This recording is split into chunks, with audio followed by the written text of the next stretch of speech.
नमस्ते, मैं हूं आपकी होस्ट अंजुम बानो। आप सबका स्वागत करती हूं पारो वॉइस चैनल पे। तो आज हमारे साथ है उर्मिला जी। उर्मिला जी जींद से है और मैं आपको बताऊं उर्मिला जी के बारे में। तो उर्मिला जी जैसी साहसी महिला मिलना मुश्किल है। उर्मिला जी की जो हक की लड़ाई के लिए, अपने लिए, यहाँ तक कि जो है आप जी का कहना है, जब बाहर से बहू रख नहीं सकते हो तो लाते क्यों हो? इज्जत नहीं दे सकते हो तो उसे बिहार के क्यों लाते हो? उर्मिला जी, मैं आपको बता दूं, जब हमारे क्या कहते हैं उसे मिनिस्टर थे कट्टर जी, उनके सामने इन्होंने अपने हक की लड़ाई के लिए उनके कार के आगे आगी इन्होंने कहा जब तक मेरी बात नहीं सुनोगे मैं उठूंगी नहीं। और इससे आगे जो है आप क्या होगा। और अब हम उर्मिला जी से बात करेंगे। नमस्ते। नमस्ते मैम। उर्मिला जी, मैंने आपकी वीडियो देखी। मैंने आपके बारे में बहुत कुछ सुना, बहुत कुछ जाना। अच्छा लगा कि मतलब जब एक जो बाहर की आई महिला है वो अपने हक के लिए लड़ रही है, तो क्या जब आप वहाँ पे लड़ रही थी, जब आप वहाँ पे बोल रही तो उस बात को सुना गया या नहीं? अभी तो सुना नहीं गया मैम। आप वहाँ पे गई क्यों थी? क्या वजह थी? आप वहाँ पे पहुंची कैसे? मुझे मेरे ससुराल वाले परेशान कर रहे थे, बहुत परेशान कर लिए मेरे को। मेरे घर वाला गुजर चुका था, पहले तो वो बीमार था, उसके लिए मैं खटर से लड़ी थी। उसने कोशिश तो मेरे पति के लिए पूरी करी थी, मेरे को लिखे भी दिया, साइन भी कर दिया था उसके इलाज के लिए। फिर दोबारा 5 साल के बाद फिर मेरे साथ इन लोगों ने 3-4 साल के बाद फिर इन्होंने मेरे ससुराल वालों ने परेशान कर दिया, मेरे को रहने नहीं देता। कभी किसी तरीके से टॉर्चर करना, कभी किसी तरीके से टॉर्चर करना, बहुत दुखी कर दी थी मेरे को। आप यहाँ पे आई कैसे थी? जी, मेरे को मेरे घर वाले लेके आया था, उसके दोस्तों के साथ 4 दोस्त थे, उनके साथ शादी करके लेके आया था मंदिर से जी। और फिर लेके आए तो इन घर वालों से बोला कि मैंने बहू लिया है, बोले आप रखोगे कि नहीं, उन्हें नट गए। तो मेरे को उन्होंने फिर जुलाना रखा। जुलाना आप किनके पास रहते थे? रिश्तेदार के पास या किराए पे? किराए पे। हाँ, थोड़े दिन इन्होंने मेरे को मना कर दिया, बोले हम नहीं रखेंगे आपकी बहू को, आपके पास ही रखो। तो फिर हम किराए पे रहने लगे। 12 साल किराए पे रही हूँ मैं। 12 साल आप किराए पे रही? अकेली 12 साल रही हूँ किराए पे। मेरा घर वाला बिल्डिंग का काम करता था, लोगों का, तो वो तो मेरे को 15 दिन में 20 दिन में आया करता था घर पे, ठेका लेके काम करता था वो। मैं अकेली रिया करती पड़ोसियों के सहारा। फिर उसको कैंसर की बीमारी हो गई है, तो उसके इलाज के लिए मैंने एक बार शुरुआत में कैंसर मतलब खट्टर से जो कोई डाली तो उसकी गाड़ी के आगे फिर भी खड़ी हो गई थी मैं। अच्छा, मतलब आप ये जो आपने जो पहले खट्टर से मिली थी वो अपने हस्बैंड के लिए मिली थी? जी। तो उसने लिख के दे दिया, तो उसका इलाज फ्री करवा दिया था, लेकिन वो बचा नहीं। मैंने कोशिश पूरी करी उसको बचाने की। अच्छा, इसके अलावा आपके साथ कुछ यहाँ पे होता हो? यहाँ पे बस ये परेशान करते हैं ससुराल वाले, ना हक दे रखा है ना घर दे रखा है, और छोटी छोटी बात पे टॉर्चर करते हैं। कहते हैं लड़की हमको दे दो, चलिए यहाँ से, या तो घर बसा ले दूसरा। आपके पास बच्चे भी हैं? एक लड़की है मेरे पास, 9 साल की, 9.5 साल की लड़की है। ऐसे मेरे को परेशान करते, तंग करते हैं घर वाले। फिर मैंने मेरे ससुराल वाले उनसे बोला मेरे को परेशान करना छोड़ दो, मेरे को जितना हक दे रखा मैं उतने में रह लूंगी। मेरे माने नहीं। मैंने बोला मेरी सास से कि मेरी लड़की का खर्चा भर दो, पढ़ाई का खर्चा दे दो, ना मैं घर मांगूंगी ना जमीन मांगूंगी, मैं किराए पे रह लूंगी, मेरी लड़की का खर्चा उठा लो। तो उन्होंने क्या कहा? तो मैं वहाँ पे गई तो मेरी जेठानी मुझे मारने दौड़ी थप्पड़ लेके। आपकी जेठानी? जी। क्यों? बोले तेरा यहाँ कोई हक नहीं है। ऐसा क्यों होता है यहाँ? ये तो मेरे को भी समझ नहीं आई मैम कि यहाँ पे ऐसा क्यों होता है कि मेरे साथ ऐसे 420 करते हैं। इस वजह से फिर मेरे दिमाग को, मैंने फिर वहीं से 100 नंबर पे पुलिस बुला ली। उसके बाद में फिर 100 नंबर के बाद में फिर मैं डीसी सर के पास पेश हो गई। फिर उन्होंने मेरे को एक कमरा दुआया है बस। अच्छा, ये जो आप वहाँ पे कट्टर जो हमारे पूर्व थे मिनिस्टर थे कट्टर सर, तो उनसे आप कैसे, आपको पता चला कि कैसे गई आप उनसे मिलने, या फिर उस दौरान आपके साथ क्या कुछ हो रहा था जो आपको वहाँ जाके उनके कार के आगे लेटना पड़ा? क्यों मेरे को मेरे घर वालों ने परेशान इतनी कर दी थी, कभी घर में कहीं से पानी मारना, कभी कहीं से पानी मारना, किसी चीज से दुखी करना, रोज झगड़ा करना मेरे साथ। हम लेटरिंग एक है उसमें जाते तो मेरी लड़की को लेटरिंग में बंद कर देते हैं, कभी मेरे को बंद कर देते हैं, बाहर से साकल मार देते हैं। इस तरीके से मेरे को बहुत परेशान कर लिया उन लोगों ने। फिर मैं मंडी में गई हुई थी, जुलाना मंडी में, कुछ सामान खरीदने के लिए। मेरे को पता लगा कि यहाँ पे खतरा आ रहा है। मैं फिर वहां जाके बैठ गई, उनका प्रवचन पुकार फिर मैंने वहां पे अपनी पुकार लगा दी। तो क्या उन्होंने आपकी बात सुनी? कोशिश तो करी है, लेकिन किसी किसी वीडियो वाले से, किसी किसी से बात करी। जैसे दिल्ली से एक मैम आई थी, उसका नाम सारिका मैम था, उसने थोड़ी जवाब उठाई थी, उसी ने मेरा वीडियो फैलाया है सारी दुनिया में, और उन्हीं की वजह से मैं इतनी फेमस हुई हूँ। जब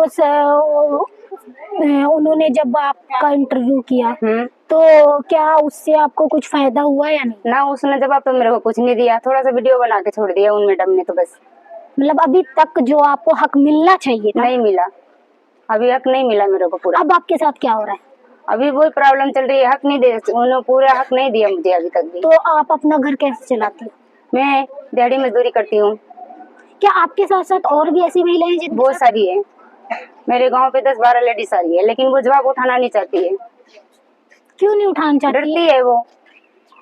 उनके घर वाले डराते हैं, बच्चे हैं छुड़ा लेंगे या फिर भगा देंगे, इस वजह से डरती है वो। मेरा घर वाला गुजर गया, मेरे पास बच्ची है, मुझे तो हक चाहिए बस अपनी बच्ची को पालने के लिए, इसलिए मैं लड़ती हूँ।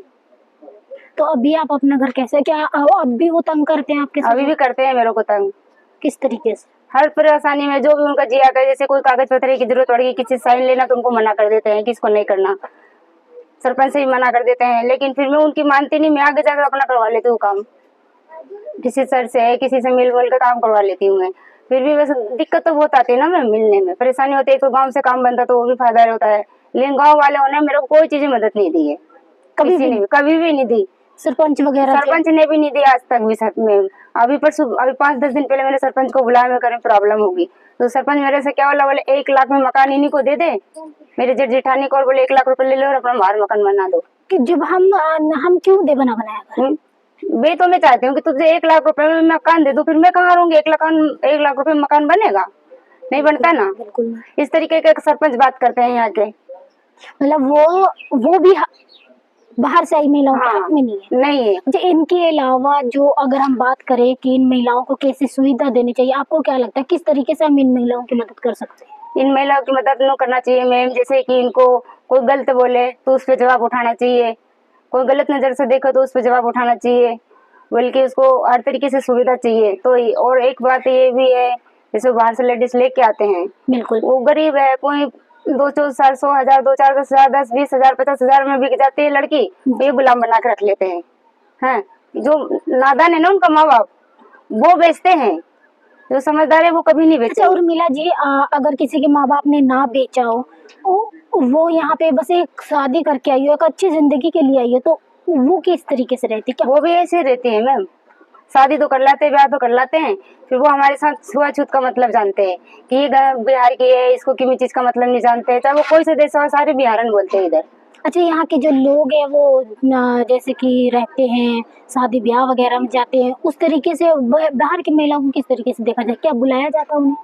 बस नो मुंह पे तो मीठी बोलती है, पीछे से बिहारन बोलती है, और डर की बात करती है, फिर थोड़ी अलग सी रखते हैं, नो कहेगी आपने ऐसा पहना वैसा पहना, तो जो हमारे पास हम वही पहनेंगे, हम किसका लेने जाएंगे? बिल्कुल, जो भाई जो हमारे पास है हम वही पहनेंगे। हाँ, जो हमारे पास सुविधा है वो पहनेंगे, जो हमारे पास हमारे बच्चे को वो खुआएंगे वो पिलाएंगे। हम आपके जैसे तो नहीं रह सकते ना, क्योंकि उनके पास तो जमीन है, घर है, सब कुछ, हमारे पास तो कुछ नहीं, दिहाड़ी मजदूरी करके पेट भरते हैं हमारे बच्चे का, एक टाइम भूखा भी सोना पड़ता है हम लोग को तो। बिल्कुल। हाँ?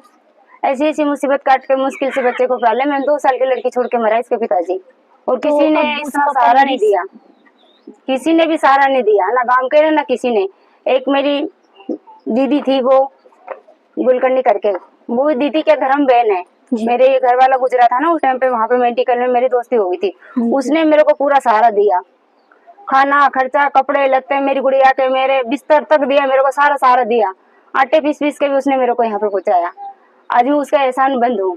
बिल्कुल, अगर कोई मजबूरी में बुरे हालात में हमारी मदद कर रहा है तो हम बिल्कुल उसके एहसान सारी उम्र एहसान बन हूँ मैं उसका, क्योंकि फिलहाल में इस टाइम पे वो चंडीगढ़ रहती है, उसके बच्चे दोनों नौकरी लग गए हैं, तो वो गुलकर्णी गांव की रहने वाली है, उसने मेरे को बहुत सहारा दिया, उसी के मैं इतनी शुक्रगुजार हूँ कि उसने मेरे को जिंदगी दी है, सोच लो। मतलब कुछ बुरे लोगों के बीच में ऐसा होता है ना, कुछ अच्छे लोग भी होते हैं। हाँ, बहुत लोग अच्छे भी टकराते तो कुछ बहुत लोग गलत भी टकराते हैं, किसी से कुछ मदद मांगो तो वो गलत। अच्छा, अगर हम बात करें बिहार की महिलाओं के प्रति जो पुलिस प्रशासन है, उनका क्या राय होता है?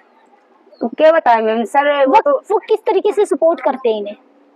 पता नहीं, मैं थाने में 1-2 बार गई हूँ, तो बोले साइन करवा लेते, पहले तो बोले साइन के लिए समझौता करवा देते सरपंच वगैरह, और बोलते कोई नहीं, बोले हो जाएगा तेरा काम, और अपन बाढ़ देखे जाओ, कुछ नहीं करते, बस नो भगा देते हैं। 1-2 धमकी बता के, जैसे मैंने 2-4 बार ऑनलाइन वो हेल्प नंबर पे भी बुलाई है पुलिस को, तो घर पे मेरे अंदर जाओगे, मेरे जेठानी के पास, मेरे ससुर के पास, वो पता नहीं क्या पट्टी पढ़ाते, तो मेरे को धमका के उल्टे बात जाते हैं, मतलब कोई सुनवाई नहीं होती। उन्हें धमकाने की बजाय आपको धमकाते हाँ हैं। पुलिस का काम होता है एक महिला को सुरक्षा देना, जी, जो वो आपके हिसाब से वो पुलिस कर नहीं रही है। नहीं कर रही है, इसी चीज से मैं परेशान हूँ मैं बहुत। तो अब आपकी जिंदगी कैसे चल रही है फिर? अब अभी आपकी जो बेटी, आपने कहा 2 साल के थे जब आपके हस्बैंड गुजरे, तो अब उसकी पढ़ाई लिखाई आप कैसे करवा रही हो? मैं सरकारी स्कूल में पढ़ाती हूँ इसको, गवर्नमेंट स्कूल में, और मैं दिहाड़ी मजदूरी करती हूँ। मैं खुद दिल की मरीज हूँ जो मैं, और मैं गवर्नमेंट स्कूल में पढ़ा रही हूँ सरकारी में। और करती क्या हो आप? दिहाड़ी मजदूरी करती हूँ मैम, खेतबाड़ी में। खेतों में वैसे भी चली जाती हूँ। हाँ, गेहूँ काटती हूँ, जीरी काटती हूँ, दिहाड़ी मजदूरी करती हूँ। किसी के ऐसे कोई कुछ काम बता दे खुला तो वो भी कर ले। तो उर्मिला जी, जैसे मैं बात कर रही थी कि जो ये बाहर से आई महिलाएं हैं, जिनके साथ आपने बताया कि आपके साथ तो जो गलत हुआ उनके साथ भी गलत होता है, तो उन्हें किस तरीके की जो है इंतजाम की जरूरत है, फिर किस तरीके की सपोर्ट की जरूरत है? उनको मैडम जी ये जवाब उठाना नहीं चाहती, ये दुख उठाना चाह लेती है। मैं इनको कहती हूँ कि जैसे परेशानी होती तो कुछ थोड़ी बहुत जवाब उठाना बहुत जरूरी है। बिल्कुल। हाँ, तो ये डरती है, उन्हें कमाई गया तो मेरे बच्चे छुड़ा लेंगे, या मेरे घर से भगा देंगे, या मेरे को मारेंगे पीटेंगे, इस धाक में नहीं निकलती है। मैं तो जिस दिन के उस दिन क्या आजाद हूँ मैं। मेरे पति मेरे को इतना प्यार से रखता था कि पूछो ना, लेकिन परिवार वाले ने सहारा नहीं दिया, तो मैं अपने मर्जी से रहती हूँ।